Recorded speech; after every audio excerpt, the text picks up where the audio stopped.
tayo ng cornbread.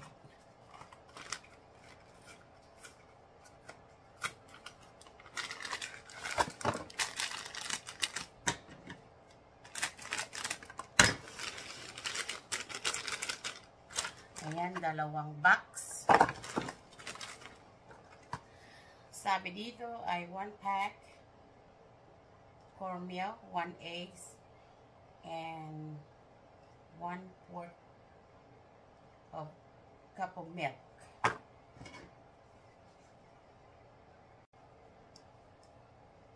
We use 2 packs, so we're gonna use 2 eggs.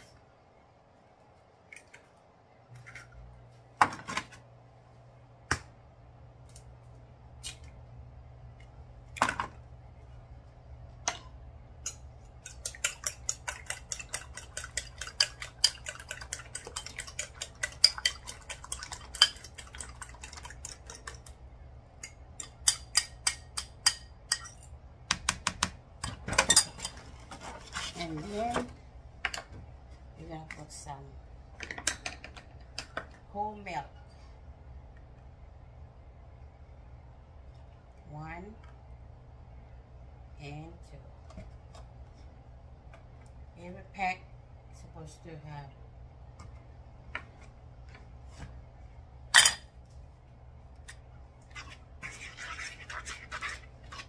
you mix it all together.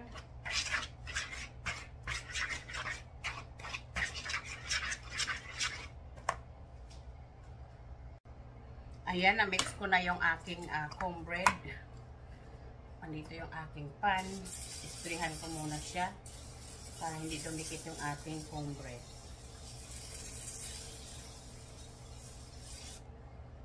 Ayan. Tapos ilalagay natin dito.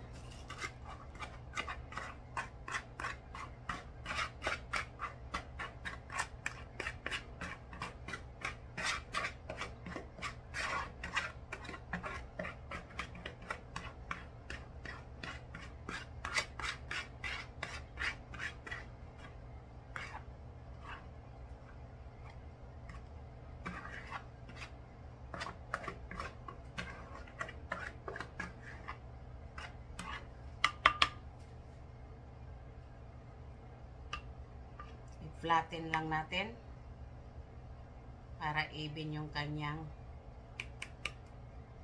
form.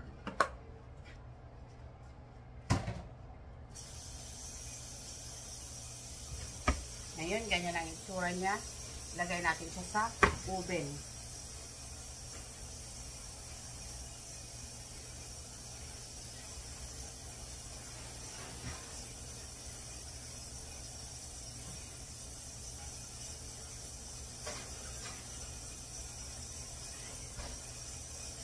Okay, check natin mamaya.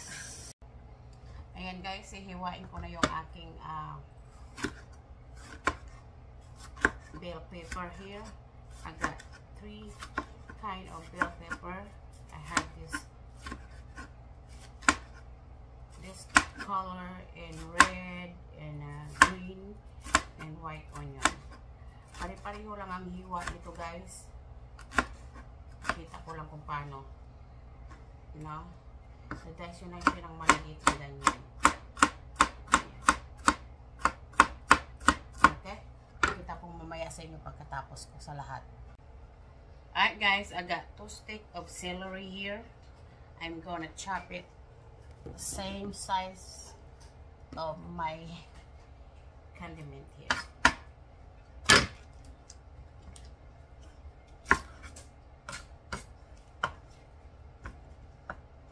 Hiwain din natin siya ng ganyang kaliliit.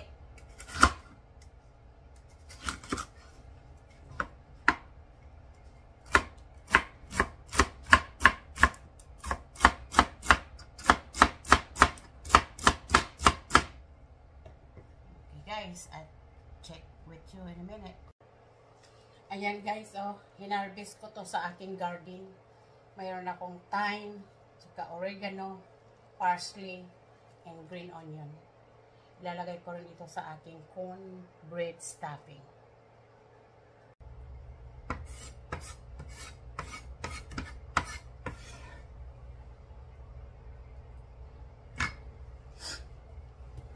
Ayan guys, oh, galing to sa aking garden. Tsatsapin natin ng maliliit, fine, para ilalagay natin mamaya sa ating cornbread stuffing. Talagang nagtanim ako nito guys, para pagkakailangan ko ay hindi na ako bibili. At pag nagbibili ako, nasisira lang kasi hindi ko naman nagagamit lahat.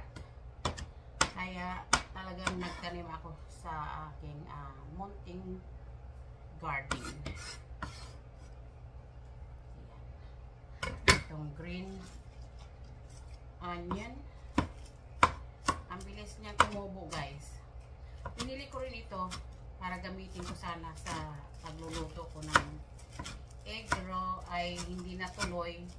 Medyo nasira siya. Kaya tinanim ko siya sa labas. My God naman. Napaka dabong.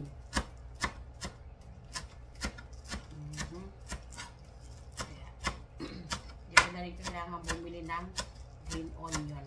At mayroon akong tanim sa labas. Ganyan lang guys. Nakakatipid ka pa. Kasi yung isang pack ng mga oregano na yan, parsley, $2 plus tax na rin yan. So, yan. Naka-ready na lahat yung ating pangsahog sa ating cornbread stuffing. Ayan guys, mayroon akong kawali dito. Lagyan ko lang siya ng konting olive oil.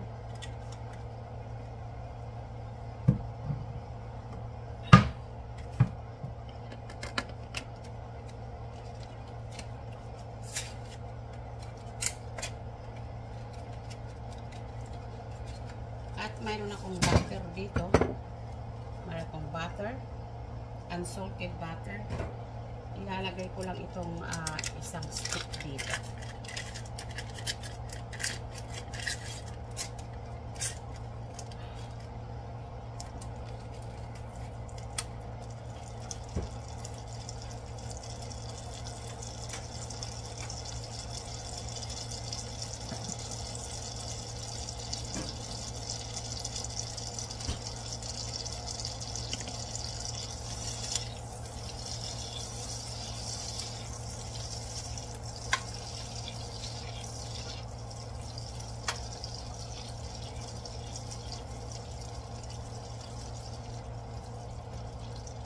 Kailangan natin itong butter sa ating cornbread stuffing guys. Para maging moist ang ating cornbread stuffing. Hindi dry.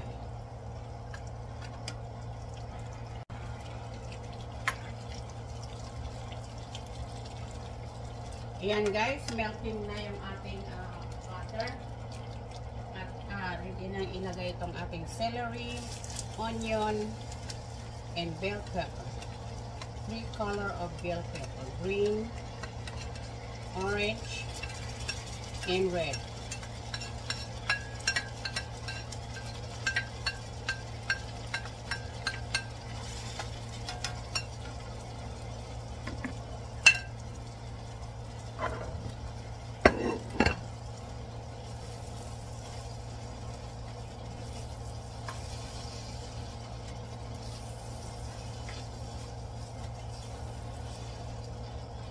Saute lang natin to guys, para pag naluto na yung ating cornbread mamaya ay gagayakin na natin yung ating cornbread stuffing.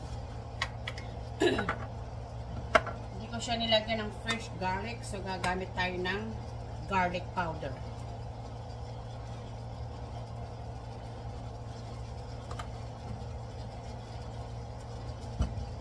Black pepper.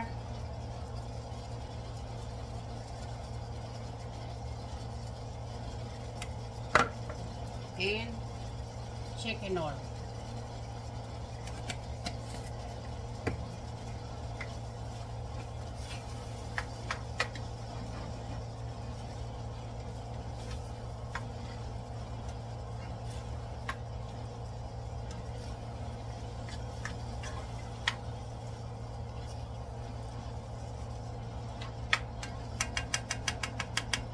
think luto na yung ating cornbread, guys. Let's take it out in the oven.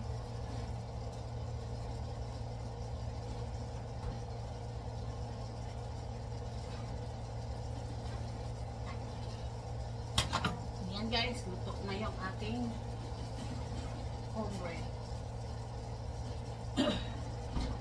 Ngayon, palalamigin muna natin siya. Yan yung cornbread natin. Palalamigin lang. Bago natin gagayakin. Okay? At ito ay lutuin muna natin. Kailangan luto na siya bago natin siya i-add sa ating cornbread stuffing. Medyo matrabaho lang guys at marami kang sinachap-chap, pero pagka wala ka namang ibang ginagawa, okay lang. Ngayon ay off ako at yun ang gusto kong lutuin ngayon.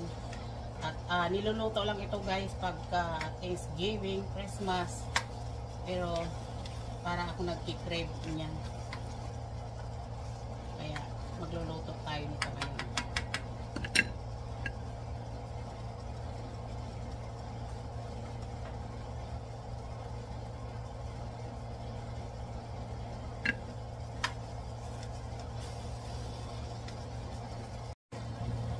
Ayan guys, medyo naluluto na siya. Lutuin pa natin ng konti. Ngayon ilalagay ko yung ating green onion, celery, and thyme, and oregano. Na galing sa aking garden. Ayan.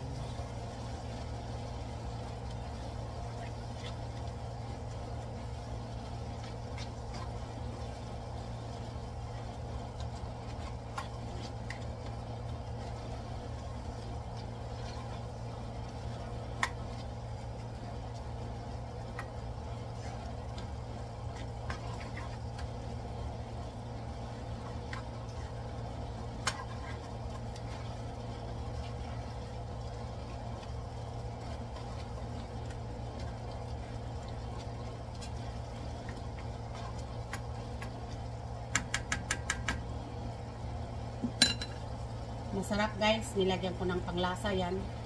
Konting asin, dagdagan natin ng konting asin. Huwag masyadong maraming asin guys, kapag ano nito, tansya-tansya lang kasi mayroon tayong cream of chicken, mayroon na rin asin yon. Kaya ayaw natin maging maalat yung ating stuffing.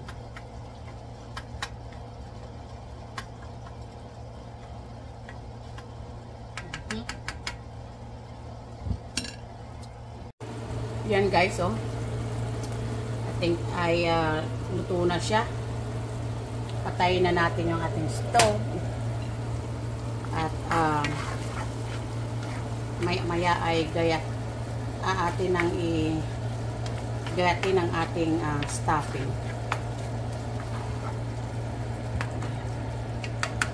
Saka ito yung ating lamag beans.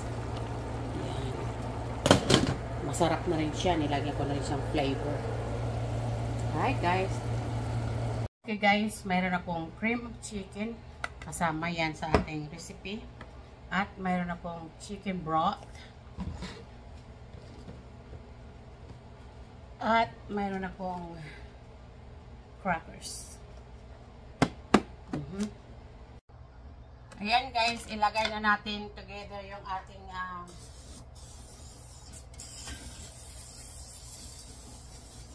cornbread stuffing here.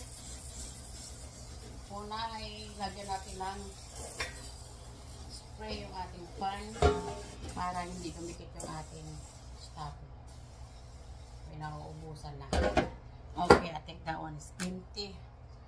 Ngayon yung ating cornbread ay atin nang ilalagay dito. Medyo mainit pa ng konti pero okay lang. Na ito guys. Lagay na lang dyan sa panyo. Mainit pa siya pero gagayatin na natin at para tayo ay makakain na. Oops. Pagkatapos itong gaya-tinggay, ay mabilis naman siyang maluto. Balik mo lang sa oven. Maya, kita ko sa inyo.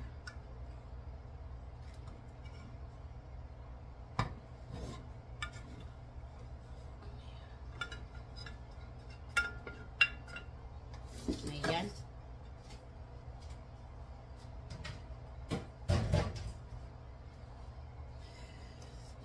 Ngayon ay ating dudurugin.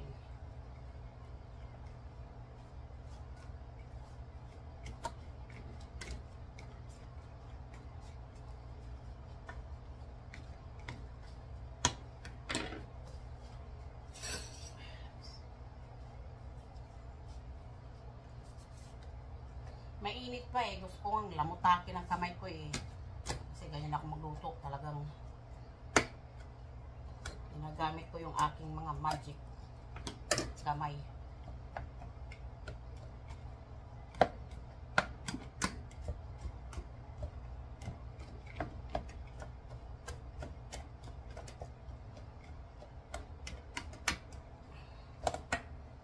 Sige, palamigin ko muna ng konti. Okay guys, habang pinapalamig ko yung aking cornbread, ay ito ang aking gagawin. I-add natin to dito. Ganyan lang guys. Malinis ang kamay. Dapat pag nag-ano kayo ng pagkain, no? Ayan. Huwagin mo lang yan siya.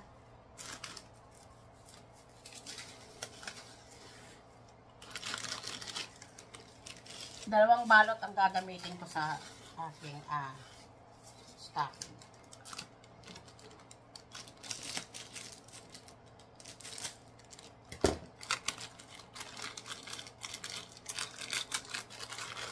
Itong dish nito guys ay niluluto ito pag Thanksgiving, Christmas.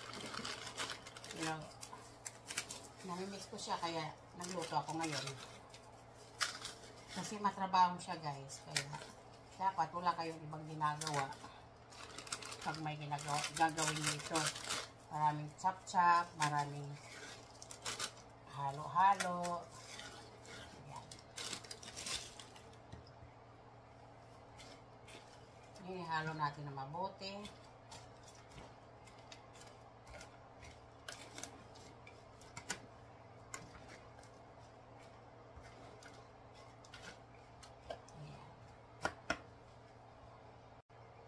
Ayan guys, oh, nadurog ko na lahat ng mabuti yung aking cornbread. Ngayon, ilalagay na natin yung ating mga ingredient dyan.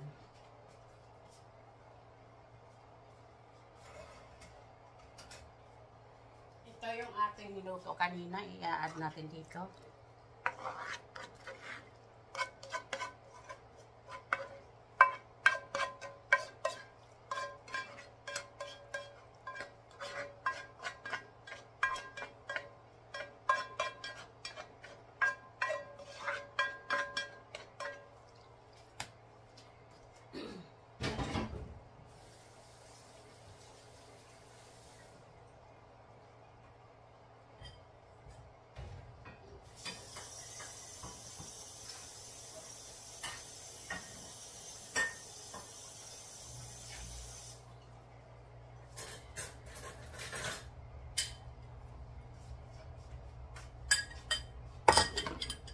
Ngayon, ito yung ating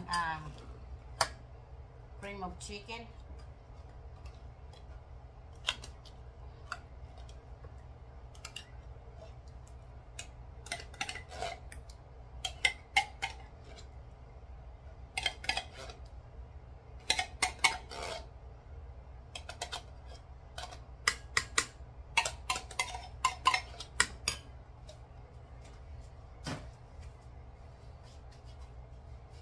I think I'm gonna add another can of cream of chicken. Ayan, dagdagan natin ng isang can.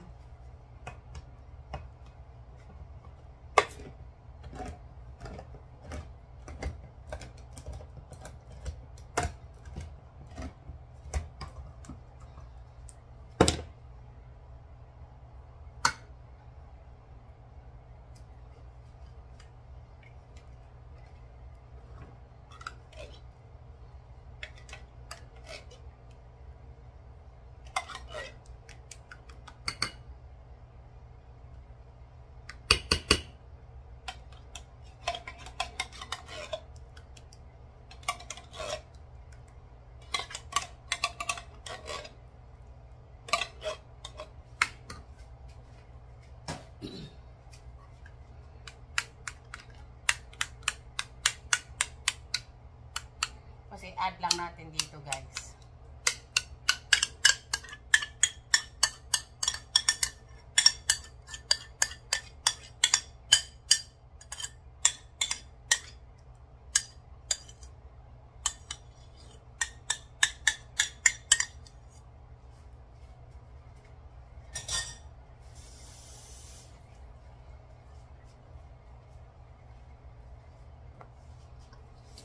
Then mag-a-add tayo nito. Chicken broth. Tansya-tansya lang muna.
Kailangan ma-coat lahat yung inyong homebread.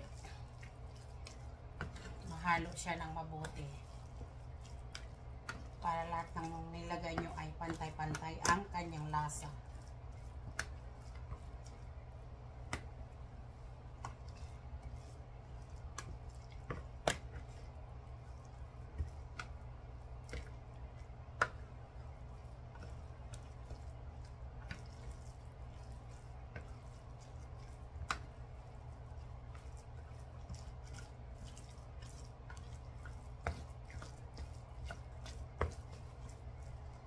Dagdagan pa ng konti sa mga gilid.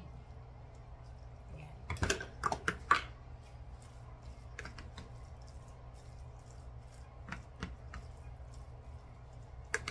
Wala na tayong ibang i-add dito guys kasi lahat ng mga ingredient nating minuto kanina ay nakatimpla na yon. Tapos yung ating chicken north, saka yung chicken broth natin may mga asin na yan. Kaya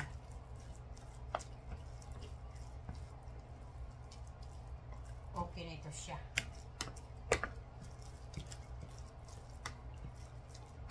This is my style of cooking or cornbread stuffing guys.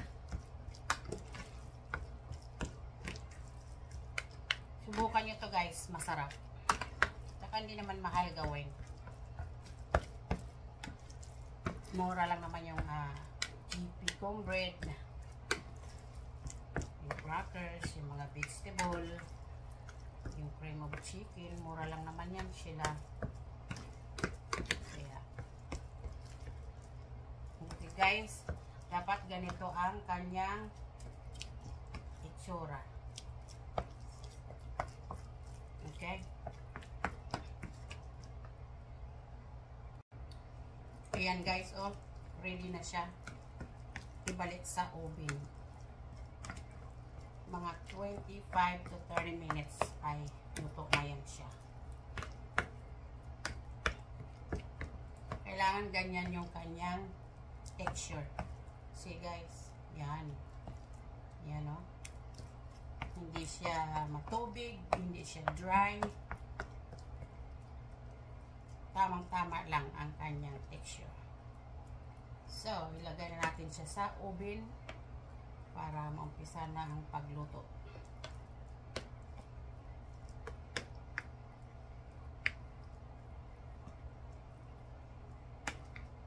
Ayan.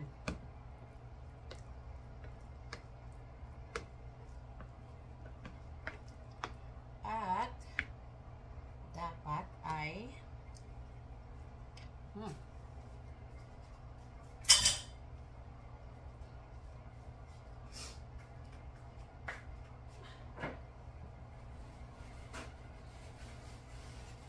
bago natin ibalik sa oven ay punasan nyo yung mga excess stuff there sa gilid.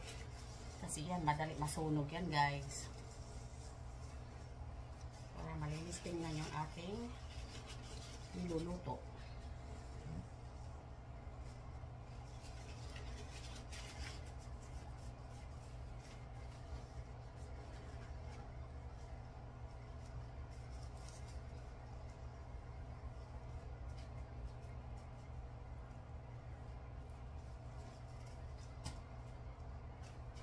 Ayan, oh. Tingnan nyo. Diba? Beautiful. Ngayon, lalagay na natin sa oven.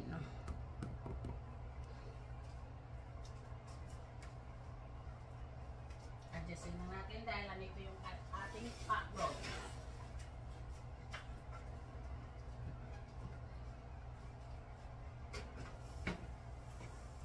Ayan. Okay. Check natin mamaya. At guys, tingnan nyo yung aking cornbread stuffing. Yan. Maya-maya ay luto na yan. Para kung malaman yung luto na, tusukin nyo ng toothpick. Yan. Para bang nagluluto kayo ng cake. Ayan guys, check natin yung ating cornbread stuffing. I'm sure is luto na yan. Uy. Okay guys, para malaman nyo kung luto na, meron akong skewers dito. Ayan o. Wala nang natirang. Ayan. Luto na yan. Kasi guys, niluto ko na yung cornbread kanina, di ba? So everything talagang luto na. Gusto lang natin makuha yung kanyang texture na ganyan. Yung gilid ay tingnan nyo. Ayan o. Dapat yung gilid ay parang mayroon na siyang ano ba? Ayan. Crunch. Pero ano siya, wala nang ano. Oh. Wala nang sumasama sa stick. Kaya ibig sabihin luto na yan. Huwag na nating i-overcook kasi ayaw natin ng dry na cornbread stuffing guys. Okay, you have it. Diba? Dalawang ano lang yan. Dalawang carton lang ng cornbread. Pero ang daming nagawa ko. Yep. Alright. Ayan guys, yung aking pot roast, lima beans, and my cornbread stuffing. What you think? Delicious. Let's eat, guys. Alright. I guess I'll see you next video. Everyone have a blessed day. Thank you for watching. Bye.